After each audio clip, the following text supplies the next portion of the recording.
Snow White and the Seven Dwarfs.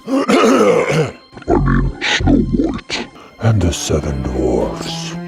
Ooh, that's better. I like that. This story were written by the Brothers Grimm.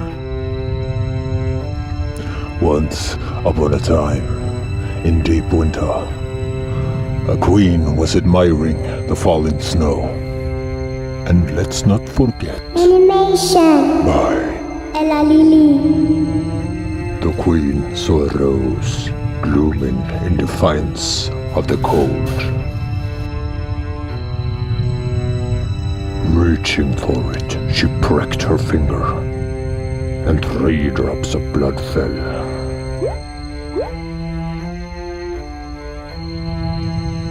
And because the red seemed so alive against the white, she thought, if only I had a child, as white as snow, lips as red as blood, and hair as brown as chocolate cake.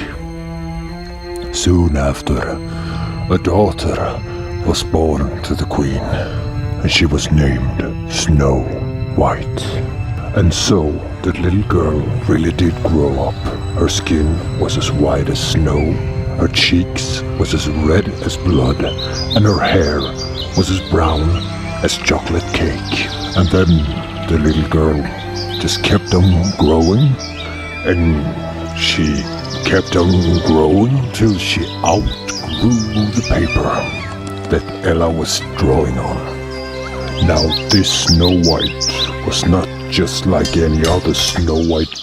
She liked fencing with swords and fencing with arrows, like crooked arrows, and she had like this best friend, and one day he would probably become the king because they will fall in love, and then her dad gets married to this woman because her real mother died when she gave birth to Snow White.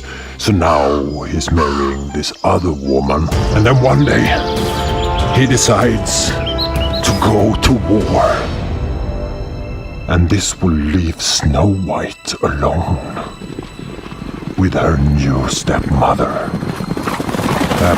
That's the horses right there. You can hear him. You can hear him ride out to war. But Snow White grew more and more, and she grew more and more. And you know that she grew more and more. And Snow White grew more and more beautiful. And when she was 17 years old, she was as bright as a day and more fair than the queen herself.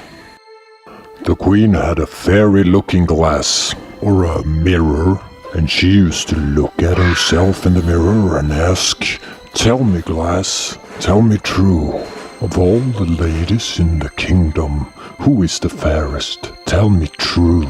And the glass had always answered, "Thou, queen, art the fairest of all the land." Then one day, when she went to look in it, as usual, the mirror answered, "Thou, queen, art fair, and beauty is to see, but Snow White, much lovelier art than thee." And this made the queen furious. And she called on one of her servants and she said, "Take Snow White out in the dark forest so that I may never see her again. And don't you come back without her."